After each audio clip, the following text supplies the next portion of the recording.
Major magnitude 6.7 earthquake strikes near Davao, Philippines, and strong aftershocks are following.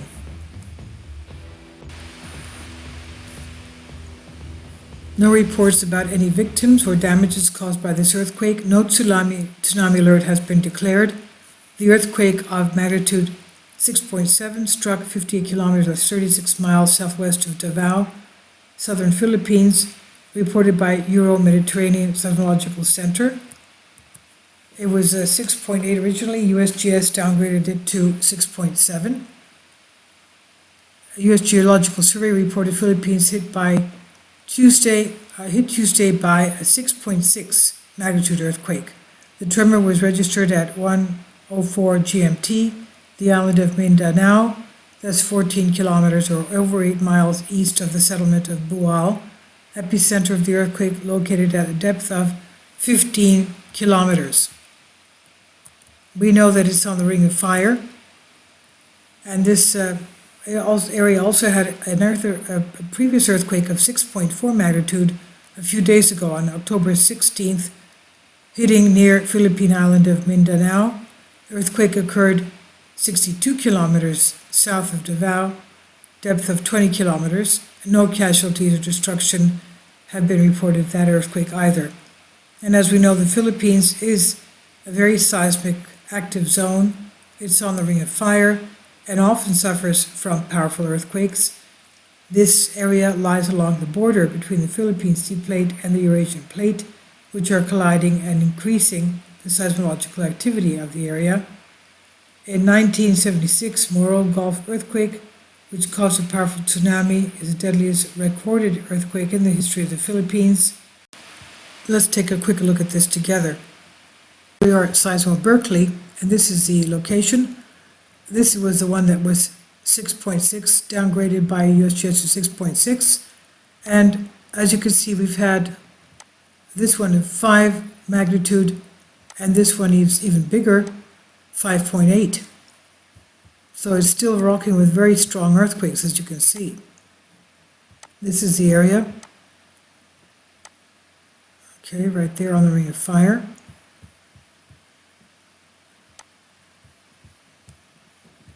And here we have our map. A very significant area, a lot of activity, a lot of earthquake activity. The Philippine Sea Plate, bordered by the larger Pacific and Eurasian plates and the smaller Sunday Plate. The Philippine Sea Plate usually is unusual in that its borders are nearly all zone of plates convergence. Pacific Plate, subducting into the mantle, south of Japan, beneath the Izu, Bonin, Mariana Island arcs, extending more than 3,000 kilometers along the eastern margin of the Philippine Sea Plate. The subduction zone, this is it right here. You can see the whole area. Look at this. All around it, subduction. The zone is characterized by rapid plate convergence and high-level seismicity extending to depths over 600 kilometers. In spite of its extensive zone of plate convergence, the plate interface has been associated with few great, that is, 8 magnitude earthquakes, megathrust earthquakes.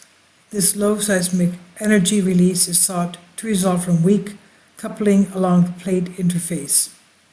These convergent plate margins are also associated with unusual zones of back arc extension that decouple the volcanic island arc from the remainder of the Philippine Sea Plate.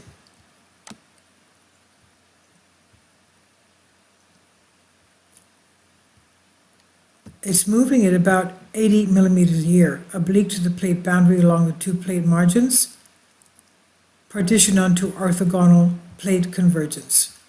Several relevant tectonic elements, plate boundaries, active volcanoes, provided context for the seismically presented main map, and the plate boundaries are most accurate along the axis of the trenches.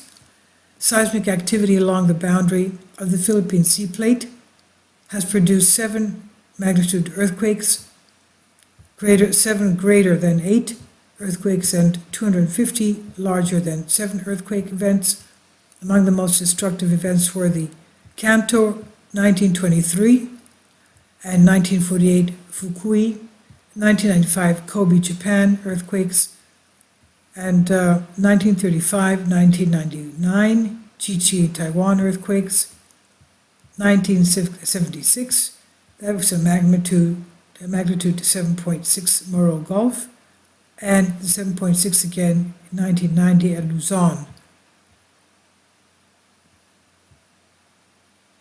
There have been also a number of tsunami-generating events in the region, including the Morro Gulf earthquake, whose tsunami resulted in over 5,000 losses.